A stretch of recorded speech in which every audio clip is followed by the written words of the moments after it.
Welcome to the Tepper School of Business Multimedia Series. For more information on the Tepper School at Carnegie Mellon, please visit us at www.tepper.cmu.edu/multimedia. And now, here's your selected video. Good afternoon, everybody. If we can get started, we can all be a little happier. So, I'd like to introduce today Dr. Jeffrey Galak. He is the assistant professor of marketing here at the Tepper School. He received his education from the Stern School of Business, and we are happy to have him on board here. He does a lot of his variety of research in the domain of consumer behavior. He is also created and managed the Consumer Behavior Lab. So I would like to turn it over to Dr. Galak. Thank you. Thank you. Welcome alumni and friends and family. It's wonderful to have all of you on campus. I want to talk a little bit about my own research today. Before I do that, I'll just tell you a little bit about myself. I am a behavioral psychologist, or you might say an experimental psychologist, or some of you might even say behavioral economist, depending on who you talk to. So Dan Ariely, if you know who he is, wrote the book Predictably Rational. He calls himself a behavioral economist, despite being in a marketing department and being trained as a psychologist. He's also a good friend, so I'm allowed to make fun of him a little bit. What I do is try to directly assess how people respond and behave in different situations that are relevant to human decision-making as well as to marketing and consumer behavior. There's actually a wonderful center on campus called the Center for Behavioral and Decision Research. It includes faculty and doctoral students from the Tepper School, from the Social and Decision Sciences Department over at the Dietrich College, the Heinz School of Public Policy, and in total there's something like 40 or 50 faculty that are actually involved at CMU doing this type of research. And so if any of you have ever taken Psych 101 way back in your undergraduate days and you participated in those terribly annoying and nuisance-inducing experiments, that's what I do. I'm the one who runs those. And so that involves coming into a laboratory sometimes over the internet. We actually have something known as a data truck here on campus, which is a wonderful resource, where it's a mobile laboratory that we can park around town and get people off the street to participate in experiments. We do field studies. I'll share one with you later today. And so that's how we collect our data. And I understand that a lot of the methodologies that we use and the terminology that we use isn't necessarily common to all of you. So if you have questions, please do interrupt me.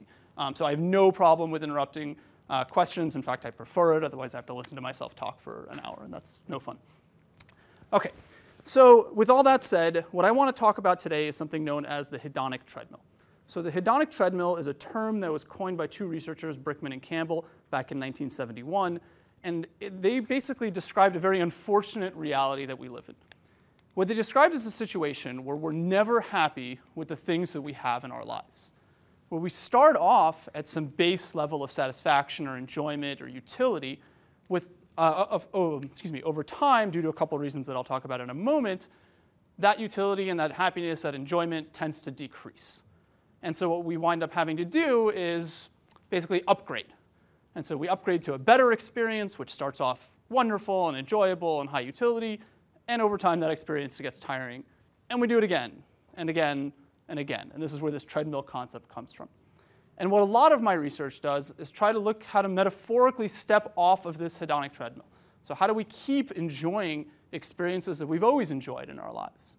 And so that's what I'll share with you today. So Brickman and Campbell identified two major reasons for this hedonic treadmill. The first is social comparison. So this is the idea of keeping up with the Joneses. I buy a shiny new car. It's wonderful. It brings me lots of joy, lots of utility. I take it home, and I notice that my neighbors have a slightly shinier new car, and all of a sudden that utility isn't quite as great anymore. Okay, so this is a big reason for why we're not happy with the things that we have. I'm actually not going to talk about this one. It's an important one to understand, but most of my research focuses on the other half of the equation. And it's the equation of adaptation, or satiation, or boredom, or diminishing marginal utility, if you prefer that term. And the idea is that I buy that shiny new car, and on day one, absent any social comparison, it brings me happiness, right? I really do enjoy that experience, that product. Day two, I still enjoy it. Day 100, a little bit less. Day 1,000, less so. And so just by the nature of our own psychology, having nothing to do with comparison with other people, our enjoyment tends to decrease with time. So I like the term satiation. That's just a term I'm comfortable using. If you prefer one of the other terms like boredom or diminishing marginal utility or habituation or adaptation, those are basically all describing the same thing. And it's this idea that you start off enjoying something, and with time, that enjoyment tends to decrease. And so just to make sure that we're all on the same page here with regards to what I'm talking about, this is a stylized version of what enjoyment looks like over time, absent any interactions. Okay, so we're not in the world of social comparison. We're just in the world of you live in your own box and you have your own experiences. So I'm going to deal with experiences that start off enjoyable. So that's certainly not all experiences. But in the domain of marketing and the domain of consumer behavior, most experiences that we elect to consume are positive, and so that's what we'll focus on today. With time, as I suggested, with time or repeated exposure, that enjoyment tends to decrease. This is a stylized function. Don't read into it more than the function is decreasing. A very important feature, however, is that if you leave the experience, if you stop experiencing it, with enough time and enough things in between, you get what's known as spontaneous recovery. Now, which means, that you once again like that experience. The degree of recovery, meaning the size or the height of this part of the graph, is a function of a number of things. One of those is going to be how much time has passed. One of them is going to be how steep this decrease was. In other words, how satiated did you get? And the third thing really that'll be important is how much other experiences you've had in between. So not just the time that's passed, but how varied that experience set has been. And I'll talk about that in just a moment. Now, there's been quite a bit of work looking at the type of things that you can do to reduce satiation during a consumption experience. And so some of this work is couched in the idea of just reducing satiation, which I'll talk about in a moment. And some of it is in the greater context of, like, how do we make ourselves better off? How do we make ourselves happier, period? Right? Not about satiation, but how do we make ourselves, how do we increase our overall well-being? And so there's a lot of work on this, actually. And some of it looks at things like changes in our life states. So for instance, marriage is known to have a net positive effect on, a net positive effect on well-being. The big caveat is it needs to be a happy marriage. And I know that seems like a joke, but it's actually really meaningful, right? So a dysfunctional marriage actually is way worse than having no relationship. But a happy marriage, a successful marriage, actually does have a net positive effect. We also know that, for instance, having satisfaction with your job leads to lasting improvements in overall well-being. We know that having a child, I use that word importantly, a child, not two children, a child has an increase in enjoyment. The second child, it turns out, doesn't have a decrease, but there's no net benefit as far as we can tell. But those types of things are hard, right? So I don't mean to belittle those contributions, because I think those are true. And for all the research we know about suggests that those are true. But it's really difficult for me to say, hey, you know what you should do? You should go get married, be happy with your job, and have a kid. Then you'll be better off. Well, fine, that's true, but what am I supposed to do in the meantime while those things are developing? And so my research actually focuses on simpler interventions, much easier ones, and I'll show you what those look like in just a moment. Got a little ahead of myself, though. So in the context of satiation, there has been a fair amount of work looking at, well, how do we reduce this satiation during the experience itself? So this is no longer, how do I change my life just to be better off? It's, look, I have these experiences that I start really enjoying. I have a favorite song. It's wonderful. I love it. But with time, that song is no longer enjoyable. Well, what can I do while I'm experiencing this music to reduce the satiation that I'm experiencing? So one of my all-time favorite researchers, actually, who does some of this work, his name is Brian Wansing. He's a faculty member up at Cornell. And he does, this is known as his soup bowl experiment. So I can only imagine that this is Brian in his evil soup laboratory or something. But the experiment is absolutely brilliant. So here's what he does. He has two groups of individuals that are randomly assigned to be in one of two conditions. So you'll be in condition 1, you'll be in condition 2. You're randomly determined to be there. You're given a bowl of soup, much like the one on the screen here, and you're told, eat it until you're full. Nothing weird about that at all. You're given a very similar looking bowl, except unbeknownst to you, there's a tube that connects the bottom of the bowl to this vat right back there. This is actually the contraption that's used. And if you remember your physics from way back when, as you eat your soup, the soup is automatically refilled from the vat. So unbeknownst to you, you're eating, and the level of soup is not decreasing. And what's so clever about this is that you folks in this crazy soup bowl condition eat way more soup. You eat about 70% more soup than you guys do until you say you're full. And so what Brian noticed is that perception of consumption is actually a very large input into our physical feelings of fullness, feelings of satiety. And so not only are you eating more, but you're actually getting more tired of it as well. So, sorry, you're getting less tired of it. You're enjoying it for longer periods of time. Okay? So this is one demonstration of how you can potentially reduce satiation during consumption episodes. One other bit of research that he's done that's really wonderful is he's looked at plate sizes in the US. And what he's shown is that you need a visual cue to tell you that you're full, to tell you that you're sated, to tell you that you no longer want this thing anymore. So the soup bowl, right, there's no visual cue of the thing going down, so it's absent that, so you don't actually get full. He does the same type of thing with plate sizes. And he says if you take the same volume of food displayed in the same size, and you put it on a large plate, you eat that, and you're still hungry. You take the same volume of food, you put it on a relatively smaller plate, you eat that, and you feel full. And the idea is that you've got this visual feedback telling you that, oh, I'm done now. I've eaten everything on my plate, as opposed to, wow, there's still more to go. And actually, Brian, I think, goes a little too far on this one, but he makes the claim that you could explain the entire US obesity epidemic to this plate size thing. So if you look at 1950s plate sizes, the average dinner dish was 8 inches in diameter. You look today, it's 11 inches in diameter. And that is enough to actually explain everything. Now, I think that's an overstatement. I don't actually think that's the case, but it's a huge component of this. Right? You have a large plate, you know you're supposed to fill it up with whatever portion of food you're serving yourself. So that's kind of what he talks about. Other work in this area, so now we're in the space of between the consumption episodes, so some of my own work, as well as others, has looked at things like interruptions. So I have one paper looking at the effect of TV commercials on your enjoyment of television. Now, I imagine if I ask all of you, would you rather watch television with or without commercials, I'd get a pretty uniform answer. Right? Most of you would say, no, we don't want television commercials. That's fine. It turns out, however, that many television experiences, not all, but many television experiences are fairly monotonous. And so if I introduce disruptions of any form, commercials are just a convenient disruption that happens naturally in our environment, right? But any disruptions can actually reduce the boredom that you're experiencing while watching programs and increase your net enjoyment.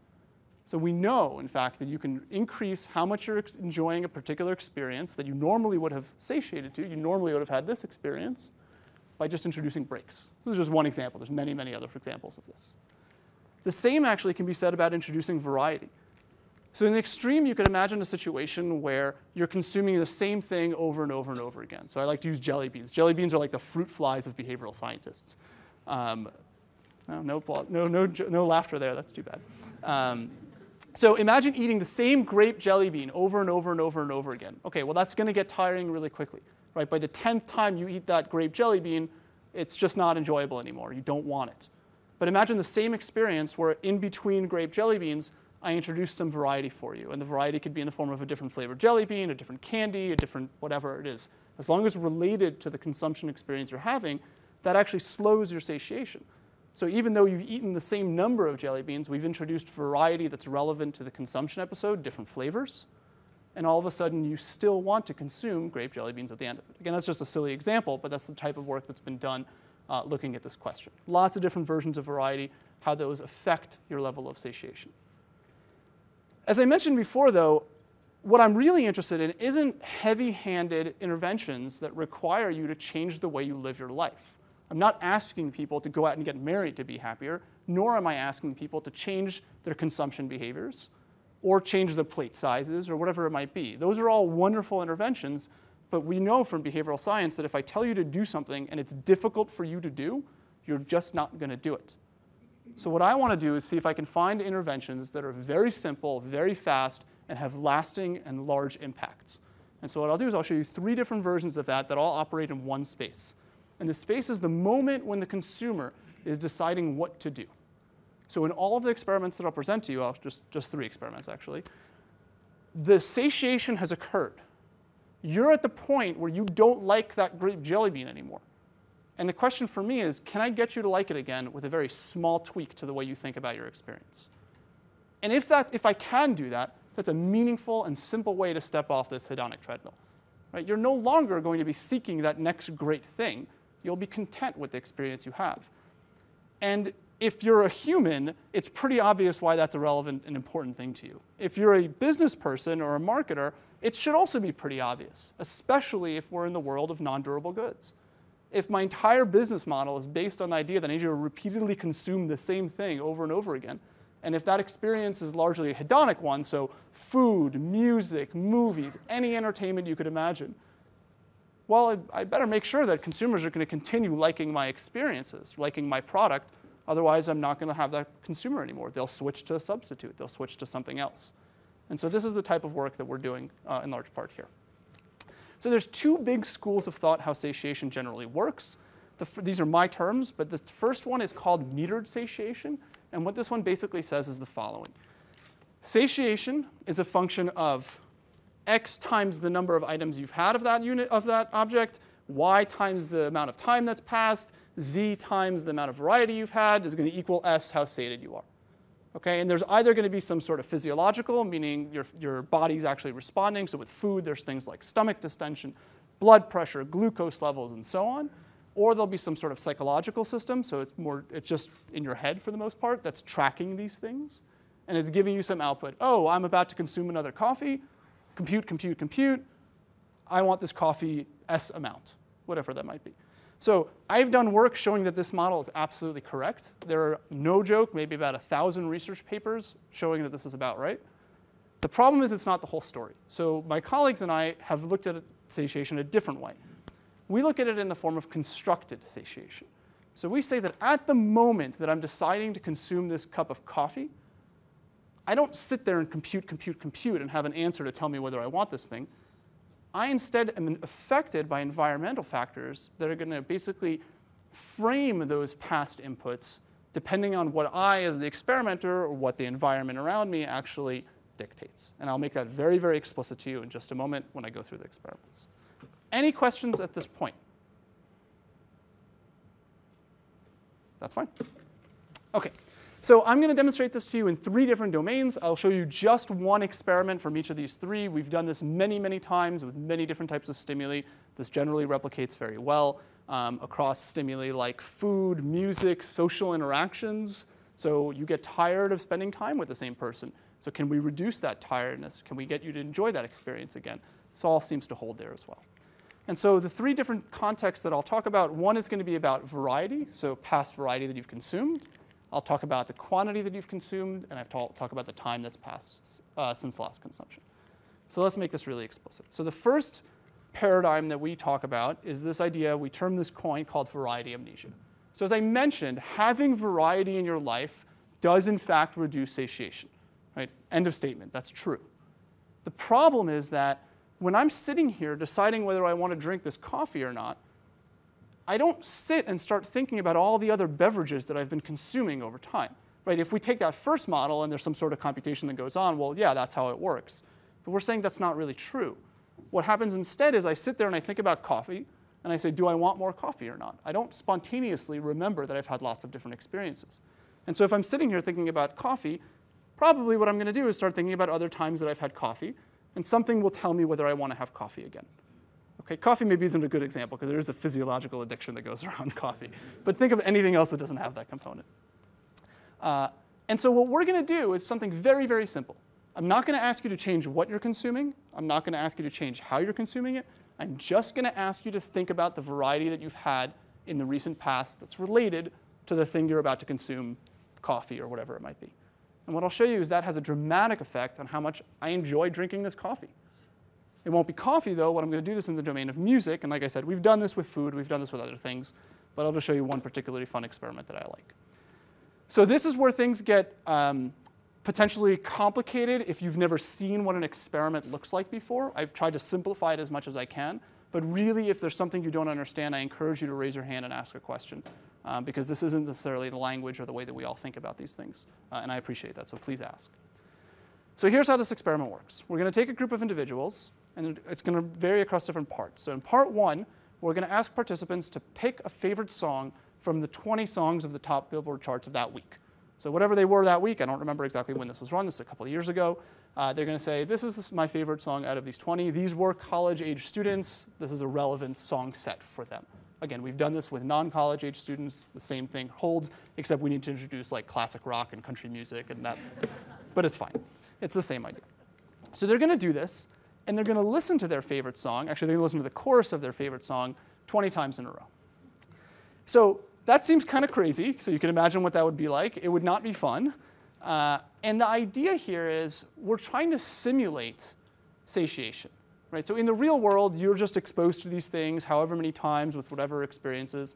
In a laboratory setting, I don't have the luxury of that. What I need to do is come up with a way to simulate the real world. And so I'm going to do that in this kind of crazy context. And we do this in lots of different ways. This is the one that I'll present here today. And so the idea is we're trying to induce satiation. And I'll show you that we do that in just a moment. 3 weeks later, the same individuals are going to come back to my lab, and they're going to do some things. So the first thing they're going to do is they're either going to think about one set of things or another. So the first thing they might think about is the songs that they've listened to in the past 3 weeks. So note that here, people listen to music. That's what they do. They're college students. We all listen to music, but college students in particular. Some of them, they're all going to listen to music. Some of them, I'm going to ask to just think about the songs that they've listened to. The other group, who I'll randomly assign to, are my control group. And what I'll have them do is just think about something else. In this case, it'll be the TV shows that they watched, which for students are sufficiently distinct from music. In other words, these aren't the same experiences. If I coach this as perhaps entertainment sources, the results might be a little different. But in this case, this is the context of music consumption. And so the prediction is straightforward. When I have you think about music and then have you again listen to your favorite song, what you'll actually have is a much greater enjoyment of that song because I'll reduce the amount of satiation that occurred up here as compared to when I do it, have you think about television programs. So first of all, let's see if our simulation worked. Right, so part one is really uninteresting. Right, part two is the interesting part. Part one, we're just trying to simulate this thing in the real world that happens, boredom, satiety, adaptation, whatever it might be. So what you're going to see here is the 20 trials that participants experienced, so each individual experience. They actually told us how much they enjoyed this thing on a 101-point scale, which was I loved the song, I hated the song. And the question was, how much did you like it just at that moment? And so what you see is that initially they liked it quite a bit. That's by design. These are these are songs that people selected into liking. So 80 out of about 100 points is actually very high on this scale. And unsurprisingly, with 20 repetitions, they don't like it very much afterwards, right? All this is suggesting that our simulation worked. That's all I'm showing you here. Again, this is not interesting at all at this point. So one thing that's interesting is at the end of every one of our experiments, all of us do this, all researchers do this, we ask open-ended comments. These are not directed. It's more, I almost always use these like, did you find a typo in my text? Was there something that happened that was weird? I don't ask them a question. I just say, did you have any comments about anything that was going on? And so 99% of the time, we skim those. There's nothing interesting. We go on to the next thing. They're just there as a catch for if we made a mistake. In this case, they were a little bit more fun. So these are comments, cherry-picked comments, from right after they listened to those 20 songs in a row. So they didn't know there was going to be a next part. This is just, they finished the study, and they thought they were done. So here are some comments. I don't think I'll listen to Love Stoned again for a long time. So this dates the study if you know when Love Stoned was played. This experiment has made me dislike Stronger. I don't think I'll want to listen to it anymore. I hate this song now. Not to be confused with I hate that song now. And then my personal favorite is, thanks for making me hate my favorite song, jerks. So success. We induce satiation. But now the interesting question. Can we get these folks to basically like their favorite song? This is a song they told us. It's my favorite song right now. Can we get them to like it again with nothing but a simple few-second intervention where I say, think about the other songs that you listened to in the last 3 weeks. And so here's what we find. So this, I'll show you, is a group of individuals who listened to the song. So everybody listened to the song again after this intervention. These folks thought about the TV shows that they saw, so unrelated experience. Just we had them do something, so they were somewhat similar to the treatment group, where they were thinking about other music. This yellow line up here is just denoting roughly their first instance of enjoyment. So the first time they heard that song, it was still a pleasurable song. It was their favorite song. That's where they were. So the question is, can we get them back up to that point? So first of all, for those who had the unrelated experience, so thinking about other TV shows that they saw, well, they still didn't like the song very much. It's a little bit better than that 20th trial, and that's the function of the fact that 3 weeks have passed. Well, no kidding, right? 3 weeks pass, and you're going to like it a little bit. What's really incredible, actually, is this is the liking of the individuals who just thought about the other songs that they listened to. So again, they spent maybe 5-10 seconds doing this, and they listened to the song again. Now, they don't like it as much as they did the first time, but they like it a whole lot more than they would have if nothing intervened. So this is our first instance of looking at a way to keep people happy with this experience in a way that's an absolutely minimalistic intervention. Right? I'm not asking you to listen to different music. I'm not asking you to listen to music in a different fashion, so don't listen on your stereo, listen in your car, none of that. All I'm saying is spend a few seconds when you're thinking about what to consume, what to experience, thinking about the other experiences that you've had that are related to that. And what happens is you basically find yourself saying, oh yeah, you're right, I have listened to a lot of other things. I guess I'm not as tired of listening to Love Stoned or whatever it might be at this point. That's roughly the psychology that's going on. Yes, please. So what happens if the participants were thinking about the same song before you play the song? Does that go up or down? So if I say to them, take a moment to think about the experience that you had, so Love Stoned, think about that. So they look basically like the folks that are think about TV shows. So it doesn't have a negative? It doesn't have it, in part that's because they're already really low. Right? So here's an experience that you self-selected into loving, and then I say, you don't like it so much anymore. And then I say, think about that some more while you still don't like it. Right? There's not a big negative effect that we ever really observe. There's a couple of methodological reasons why that might be the case. So something called like a floor effect, but I don't think that's what's going on. Other questions? Fine. So I'm going to shift gears and talk about the second paradigm, which is this idea, instead of thinking about the variety that you've consumed, it's changing your interpretation of how much of something you've consumed. And the intuition here is pretty straightforward. If I tell you, or not if I tell you, if you've consumed 10 M&Ms, is that a lot of M&Ms or is that few M&Ms? I don't know. Right? I have no idea if that's a lot or few. For some of you it's a lot, for some of you it's few. But for most of us it's just ambiguous. But it turns out what matters in determining my level of satiety and my level of desire to continue eating, say, M&Ms at this moment is whether I think I had a lot of them or not. And so what I can do as an experimenter is manipulate the amount you think you've consumed. So I'm not going to lie to you and say, hey, you actually had 7 when you had 20. What I'll do is I'll make 10 M&Ms either feel like a lot of M&Ms, or I'll make 10 M&Ms feel like not a whole lot of M&Ms. And what I'll show you is when you eat that M&M again, you like it more when you feel like you haven't had that many of them. Okay? But again, we're not going to do this in the context of M&Ms. We'll save food for the last thing. We're going to do this in the context of art. So in particular, we'll do it in the context of photography. And what I'll do is, again, I will simulate satiation, and I'll show you how we do that in a second. I'll have individuals look at art. So before we do that, art is something we all clearly satiate to. You look at the first painting for the first time, it's wonderful, it's beautiful. The 10th time, maybe still so. The 100th time, not so much. Right? If you have anything hanging in your house, I bet when you hung it the first time, you looked at it every time you walked past it. And I bet today, you don't even glance at it when you walk by. Right? It's just not as interesting anymore. Right? It's lost its appeal. So the question is, can we get that appeal back? So again, we're going to simulate satiation. In this case, again, the simulation part isn't interesting. It's just something that we have to do. And so what we're going to do is have individuals look at this particular photograph. We're going to have them look at this photograph 20 times in a row, 15 seconds at a time. And again, they're going to tell us how much they enjoyed looking at it after every single repetition. Okay, so again, not interesting, just simulation. Some time is going to pass, and actually one important detail I forgot. We're not going to tell them that they're looking at 20 photographs, nor are we going to count them for them. So we're not going to say you're looking at it 1 out of 20, 2 out of 20, 3 out of 20. We're just going to say you're going to look at this photo a few times, and at the end of that experience, the computer will automatically advance to the next part of the experiment. Okay, so they looked at a photo, however many times they looked at it, it turns out it was 20 times. Some time will pass, about 5 to 10 minutes, and then we're going to ask them very simply, how many times did you see this photo? And what we're going to do is we're going to change the way we ask this question. So for some participants, we're going to ask them to answer this question on this set of scales, on this set of responses. So I saw it 1 to 3 times, 5 to 6 times, 7 to 9 times, more than 15 times. Okay? So if you were counting, for instance, you'd probably respond more than 15 times. Most people weren't counting, and I'll show you that that's the case. But that doesn't really matter. Randomly, we're going to assign another group of individuals to answer on this set of responses. 1 to 30 times, 31 to 60 times, 61 to 90, more than 150. And so your laughter probably suggests you figured out what's going on here. And one note is we're going to have a third group that doesn't answer this question. So we're going to compare what happens to those individuals.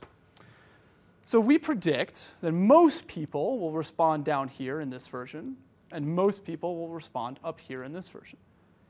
And what we're hoping, and we'll see we actually do observe, is that when you respond towards the bottom, towards the extreme, it'll feel to you like you've experienced this quite a bit. Because there's this idea of this Gricean hypothesis, which is that when I speak to you and the language that I use has meaning. I don't arbitrarily choose the words that I'm using here. There's a purpose to them. Just like there's a purpose to the scale that I have chosen as the experimenter to display to you. And if I've shown you this version, and you're responding towards the end, it's probably because that's a really extreme amount of experiences to have towards the bottom. Whereas if I show you this version and you respond towards the top, it's probably because there's a whole lot more that could have happened. So you don't feel as you've experienced it quite as much. And so I won't show you the data for this part, but we also do ask them subjectively, how many times have you seen this? Not a lot, a lot. And it's exactly what we find. Just for the sake of today's presentation, I won't discuss that. So then we're going to show them the photo again, and we're going to say, how much do you like this photo? First of all, did we successfully simulate this experience of satiation? Yes. The photo was initially fairly well liked. Towards the end of the 20 exposures, they didn't like it as much anymore. Again, not interesting, but necessary. Then we can also see where did people respond as a function of the conditions. So what we find is that most people responded towards the bottom. To be perfectly honest, we expected everybody to be down here, but that just didn't seem to be the case. So this is really good evidence, by the way, that they're not counting. They're not sitting there saying photo 7, photo 8, photo 9. If they were, they would, in fact, all be in this version. Okay, the thing to contrast is this group. Almost everybody responds towards the top, except for one crazy person. If you're curious, you can take this person out of the data analysis, and nothing changes substantively. But the idea is there. Most people respond towards the bottom, and just about everybody responds towards the top. Okay, so this question next, of course, is, does this have an effect on how much they subsequently enjoy the photo when they re-experience it? So you're now walking past that piece of art in your house again. Do you take a look at it or not? Right? That's the question. So again, the yellow line here is going to be their initial first level of enjoyment that they've ever experienced, and we'll see how well we do. So in the control group, this is the group that never saw any version of a scale of any kind. Okay, they were simply exposed to the photos, some time passed, and then we asked them to look at the photo again. How much do you like the photo? Right? So this is normal life, basically. They liked it about a 60, so after you get tired of it, you like it less. That's fine. What's interesting is when we ask people to think about it and they think that they've seen a lot, so this is the version where they respond towards the bottom of the scale, they actually like it less. So it's not a big difference from a 60 to a 52, but statistically those are in fact different from one another. What's really impressive, I think, is that when we make them feel as though they didn't have a lot of this experience, that enjoyment increases almost back to starting point. So again, we would really almost never get them back there completely, because it's just hard to do, but it's pretty close. And so the idea is, again, I can make you feel as though you're not as satiated as you once were with a very simple, unobtrusive, minimal intervention. Right? Just make you feel like you haven't had as much of this, and all of a sudden you like it again. No change in behavior. These are easy things to do. Questions? How do we apply this? Oh, so I'll take that question in a second. Yeah. So I've read that proximity can breed likability, especially when it comes to Sure. music. So that's how pop radio stations, Yep. obviously people pay, then they'll like their songs more. How does that, if at all, factor into the research that you've done? So likability paired with satiability, or have you not really looked at that? Yeah. So I'm cutting off some data here, basically. Mm-hmm. The reality of what experiences look like is when they're completely novel to you, when they start with no valence to begin with. So chocolate is always positive. Being smacked on the head is always negative. Right? But having a new painting in front of you, well, that could be positive, that could be negative, it's ambiguous, you don't really know what that's going to be like. So really what you see is, if you forget this screen, just look at this screen, the curve looks like this. It's increasing first and then it's decreasing after a point. So what you're referring to is what we call sensitization. So sometimes people call it fluency. And so it's this idea that the more you experience something, the more you like it with repetition. That's true to a point. Got it. So everything I'm going to look at is experiences that you've already gotten to that point of liking it. Now what happens? Right? But it's a very important point as well. Yeah. Your question was again? Well, I was just curious. how to apply some Sure. of this either in our daily lives? It's a lot easier to apply the first paradigm. So if you are asked, if you're sitting down and you're about to eat the same sandwich you've had every single day for lunch, right? So if your options for lunch are limited at your workplace, for instance, you're tired, you're having the same thing. Remind yourself, actually, that you've had lots of other food experiences in the immediate past. You've had dinner out in different restaurants, you've had different meals at home, you've had breakfast, you've had all these other experiences. That actually should have a real effect. So we haven't tested that exact prediction, but that is a direct prediction from what we've observed. With the quantity one, it's trickier for you as an individual to do it. It's really easy for me as a policymaker to do it, or really easy for me as a business to do it. If I can find ways as you enter my establishment to make you feel as though you haven't had that much exposure to something via just asking a question like the one I posed, but maybe a little bit reduced, a little bit simpler, I should be able to get you to like that experience again, which is really useful. Right. The second paradigm under the personal intervention is tricky to do. Is a question or fixing your hair? Well, yeah, Both. Related question. So that makes sense if you're going to do that for yourself. When there's a lot of things that we do in work settings that start out pleasurable and then become quickly, have the same type of curve. Is there any way that we can use this type of intervention in a group setting? So in a group setting or a work setting? So those are different. So in a work setting. Not personally in a work setting, but how to re-energize a group or I don't know. Sure. So variety is going to be my answer for most of these because I think it's the simplest one to implement. Okay. Imagine you have an experience which you started liking at work. So this is a really important component. Things that are data entry, I can't make you enjoy that. Right? There's just no way. But if there's something that was enjoyable, but because of monotony, because of whatever, monotony, it became less enjoyable, as your employer, I should take the time to sit down and make you realize that you've got lots of other things in your job that you're doing. Right? Unless, in fact, your entire job is one and only one task, which I imagine most jobs are not. This should be applicable. So that one task is boring to you. You're tired of it. You're not as motivated to complete it. If, as your employer, I can remind you that, in fact, look, your job comprises of lots of different components, that should have the same type of benefit that you're seeing here. It's a great question. If anybody has a firm that they're part of that wants to test that hypothesis, I would love to do that. Other questions? Yes? Question. Have you guys to measure biofeedback when you're doing experiments? So I don't have the data right now, but we just finished running my very first Fmri scanner study. So these are individuals who are doing similar types of things in a basically MRI machine. So if you've ever had an MRI, there's a functional magnetic resonance imaging machine which can take readings over time, as opposed to a slice of data, which is what you would get if you went for a medical procedure. I will completely disclose that I am not a neuroscientist, so this is work in collaboration with colleagues of mine who are, but we're very curious to see how deep this goes, right, which is ultimately what we're trying to do there. So come back next year and I'll have data for you. Yeah. Other questions? Oh, sorry, yeah. Is there any relation in terms of the fact that you're actively making a decision that allows you to enjoy something more like the first time? Like, I don't know, maybe a sandwich example. It's like, I've had other sandwiches, I liked this one the best before. Oh, I'm going to go back and remember those were less favorable than this one. I'm actively choosing to have it again because I'm making an active choice that my satiation the next time is higher? So as far as I can tell, the answer is it doesn't matter. In the experiments we have, they're not making an active choice. We put it in front of them and we have them do that. In other experiments that I'm not presenting here, we do have them make an active choice. We've never actually systematically looked at this, but the results seem to hold up regardless of the paradigm that we're using. Yeah. There's another hand up over there. Yeah. Yes, as far as this type of, let's say, happiness or pleasure, I want to know what effect does this have on long-term happiness, if any? It's a wonderful, it's the $1 million question, to be perfectly honest. And I don't have an answer for you. So it's very hard for me to run this study where I look at long-term effects of this for individuals, over years, basically. So the thesis that we're working off of is that if I can make all or many of your moment-to-moment experiences more enjoyable, that should roll up to your net well-being. That's a thesis that's not validated by data yet.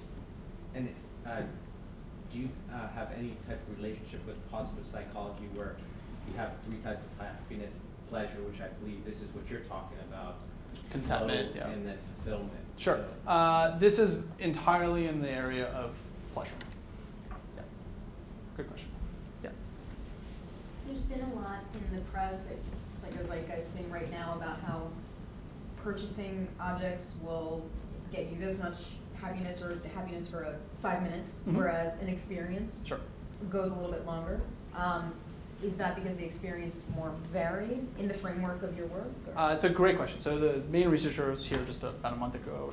Tom Gilovich is the guy. He's up at Cornell. Yeah, thanks. So the work is really interesting. He doesn't relate it to this work at all. So he looks at why experiences are more enjoyable net than similarly priced and similarly intense products, and there's a whole bunch of reasons why that's the case that we won't get into. I don't think it's unreasonable to say that it's related to this. So we haven't explicitly tested that, just haven't gotten to it yet. But it does make sense, right? So to the extent that a product will be more monotonous than an experience that has potentially lots of variety, that would be related to this concept. I don't have data to necessarily back that up. Other questions? Yes, sir. I was just curious about the current graph we're looking at right now and looking at the duration of an enjoyment experience, whether it's eating food, music, what have you, and seeing if there's any differences in terms of the graph based on the time or exposure and the delay between. Yeah, it's hugely determined by those things. So that's what the suggestion I made somewhere when my mouse appears here was that there are in fact two ways to think about this, right? One of them is going to be in fact the amount of time that has passed. And one will be, in fact, the amount of consumption that you have, in fact, had. I'm not suggesting that those are irrelevant, right? So we could imagine a scenario where I eat 10 slices of pizza. Yeah, there's no way I'm making that 10 slices of pizza feel like it wasn't a lot of pizza anymore, right? It's not that I'm suggesting to you you're spontaneously going to be able to recover from that.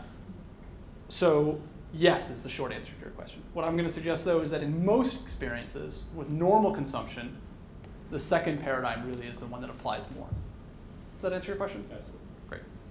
Other questions? Yeah, and then I'll move on to the last paradigm. Yeah. Maybe a silly one, but Mayor of New York tried to ban the 32 or 16-ounce drinks. Large ones, yeah. Given that he wasn't able to do it lawfully, how would you advise him to do it for policy? I don't know that I would advise him to ban the soft drinks. Given that he wanted to do it, how would you? Well, so you know what? Hold that thought. So when we get to the third paradigm, we're going to switch gears a little bit instead of, yeah, and it'll make a lot more sense when we get there. So hold that. And if I don't answer your question, come back to it. So there was one hand in the back, and then I'd like to move on. Yeah, I was just going to ask you, so this is consumption driven, right? So I'm actively engaged in something that I'm really consuming, so food, yes. music, is that an experience? Like, you could, let me think of what to say, a relationship, right? You're really in a relationship, that's an experience. So we've actually done this exact thing with relationships. And so we've run experiments where we never do it with romantic partners.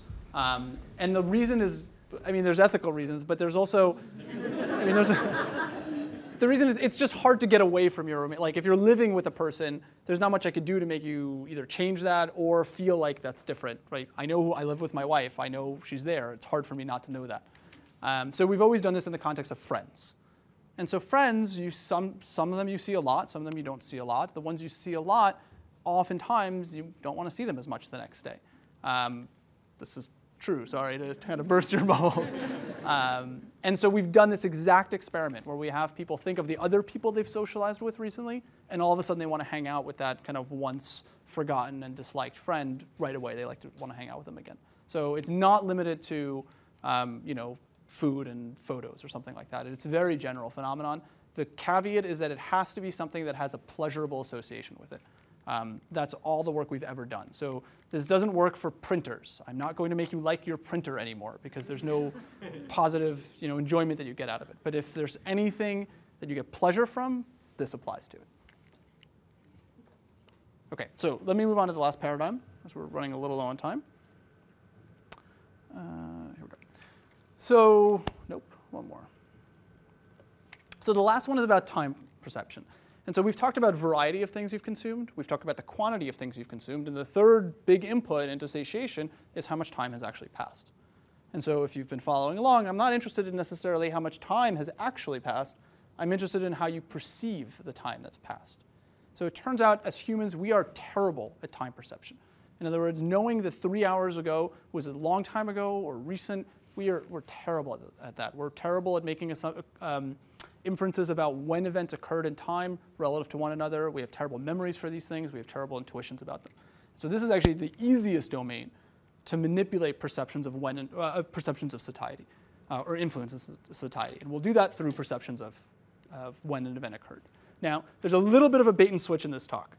I said what I want to do is make you happier with your experiences. It turns out with this particular paradigm, it's really hard to make the experiences that we're used to make you feel like they were farther back in time. So your breakfast was so many hours ago. It feels like it was so far back in the past. It turns out with things like food, which is what I'll show you, it's really hard to make it feel like it was really, really far back in the past. There's a bunch of reasons why that's true that we're just not going to get into here today. What I can do very easily is make it feel like the experience was more recent in time. And if that's the case, I can't get you to like the thing more, but I might be able to get you to eat it less. And if I can get you to eat it less, then maybe I can have some really interesting policy implications in terms of obesity, curbing consumption, and so on. So what I'll present to you today is one field experiment that we ran here in Pittsburgh looking at exactly this question. And so this was done in partnership with Panera Breads. If anybody's interested, it's the one on Center Avenue. And we ran an experiment where my research assistants basically stood outside the store and they intercepted customers as they were walking into the store and said, would you mind participating in a very short study? It really took about 30 seconds for them to do. And then we measured what they actually consumed in the store. So this is no longer a lab setting. I mean, it's still an experiment in the sense that I'm going to randomly assign individuals to do different things. But now we intercept them, they go in, they do their thing. They buy whatever they buy, they eat whatever they eat, and we can observe that. Okay, we won't actually observe what they eat, we'll observe their receipts, but those are highly, highly correlated with what they're actually going to eat. And so what we're going to do is we're going to use this thing here. So this is a physical question that we had people answer by moving this little knob back and forth. So if you've ever on a computer had like a slider scale where you click on the thing and you move it back and forth and it moves around, this is the physical version of that. So we had to construct this. It's not very sophisticated. It's a piece of cardboard. But it does the job. And so what we do is we ask individuals to answer this question. When was the last time you had anything to eat? And we have different versions of how they can respond. So first thing to note is this little knob always starts on the right side of the scale, which is always denoted with now. What we vary is what's on the left. For some, we say a day ago. So fine, you had lunch. Let's say this was always for dinner, excuse me. So you had lunch, I don't know, over here. The other one is a little crazy. It's a month ago. And so you look at it, you're a little perplexed, and you say a month ago, and you say, I don't know, here. You just barely move the thing. Now, unbeknownst to the participants, we actually cut the back of this out as well, and our research assistants could record where they moved this thing. So we're going to know how far they moved it along. And the third group, by the way, I forgot to mention, just won't do this. So again, that's going to be natural life. They just walk in, we say, would you mind filling out this questionnaire? Age, gender, and I believe that's it. And we pay them $1 for this. Not just for that, for everybody gets $1. So the idea is the farther back you move it, the farther back you're going in time. It's a metaphor, but that's how we think about time. When you don't move it much at all, when it's the month ago version and you just kind of go tick, it makes the experience feel much closer in time. And so again, I won't show you the data here, but we do have data on this where we validate this, where we say when you do this, you really do feel like these experiences are closer in time or farther back in time. And I can show you statistically that that change is what's actually driving the effect that I'll show you in just a moment. Questions on this, because that might have been a little confusing. Fine. So first of all, how far did they move the thing? It was 19 centimeters in total. These folks moved it about 5.8 centimeters. These folks moved it barely at all. Okay, so this is just to confirm that they kind of responded the way that we intended them to respond. They read the scale minimally. That's all I'm asking. The interesting question is how much did they eat? So what I have is what they consumed, or I should say what they had purchased, and I can convert that into calories. I can convert that into lots of different nutritional metrics. I'll stick with calories. What you basically find is if I decrease your calorie consumption, all the nutritional stuff follows. So it's not like they're getting more saturated fat or less saturated fat, but more or less calories. No. You eat less, you get less of everything. It's fine. So in the control group, this is what individuals who didn't answer this question, we just know how much they ate. They ate for dinner about 770 calories. Okay, so that's a dinner at Panera Breads. The long ago group, this is the group that we tried to get to feel like their experiences were farther back in time. We started this research paradigm trying to get people to enjoy these experiences more. we failed. We actually could never get it to work. And so those folks statistically ate about the same amount of food. What's interesting is that when we make them feel like their last experience was very recent, they eat a lot less food. So in fact, that's about a 12% reduction compared to the control group. To completely overstate these results, if you had this every single day for every single dinner that you ate, that's about 10 pounds over the course of the year that you'd lose. Now, I'm not suggesting that this would happen every single meal, every single day, but that's the size of the effect that we're dealing with. 10% reduction in calorie consumption is huge. It's a huge, huge benefit for individuals who are already over-consuming. Questions, sir? So did they pay more and less for their meals? It's a great question. How did they know how much calories they will intake? They did not pay more or less for the meal. So first of all, if you're Panera, this is great because they're eating less, but they're paying the same. And the way that that's possible is because a lot of people, what they do is they get, I forget what they call it now, but it's like a half a sandwich, a half a soup, and a snack. And the snack, for instance, can either be an apple or a bag of chips. The apple is less calories. The soup can be like the cheese bisque, or it could be the chicken soup. One of those is way fewer calories. And so they're substituting what they're getting. They're not buying fewer items. They're just choosing the lower calorie items. Yeah. Sorry, I thought I saw a question. Okay. So again, simple intervention. We just ask them this simple question, and all of a sudden they're eating less. So in this case, I can't make them happier with the experience, but I can have them stop doing something that's potentially very harmful to them. And in terms of interventions, so a poignant question is how do we apply this? I can't stand outside every single restaurant and ask people to answer this question. That's obviously not practical.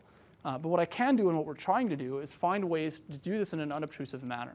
So what I want, this is what we're looking for at the moment, is ways to put a poster up, which basically asks something like this and has the same effect. So we're in the process of testing these things. We're basically trying to find the language that works on most of the people most of the time in an unobtrusive manner. And what we like, the gold standard for us is if we can actually do this with school children. So we'd really love to be able to see if we can. We have a source actually in Minnesota for doing this in third grade cafeterias. And so what we want to do is get them to eat less of this bad food that they're consuming. If we can do that, that seems like a big win for this type of research. More generally, what this is doing for us is validating this notion that satiation is actually constructed. Right? So there's the theoretical side, there's the practical side. The practical side I've discussed at length. The theoretical side is this new way for us to think about how we experience life, right? How we experience repeated consumption. This is a very big divergence from the way that most researchers, at least, have thought about consumption and satiation. So from a theoretical point of view, this is highly consistent with everything that we're talking about. From a practical point of view, it's actually the opposite of these two. It has slightly different goals. And that's actually all I have today, so I'll leave it with stay happy, and I'll stick around for a few minutes to take any questions. So questions? Yes. Is there a satiation effect with the message too? Like if you repeat yeah, the great message, question. You know. There probably is. So we've never tested this over a very, very, very long time horizon. We have tested this with repetition. So we've done this 5 to 10 times, and it seems to be fine for the same participant, same type of stimulus. After the 1,000th time, I don't know. I just, it's very hard to run that particular experiment. We use this in video game design all the time.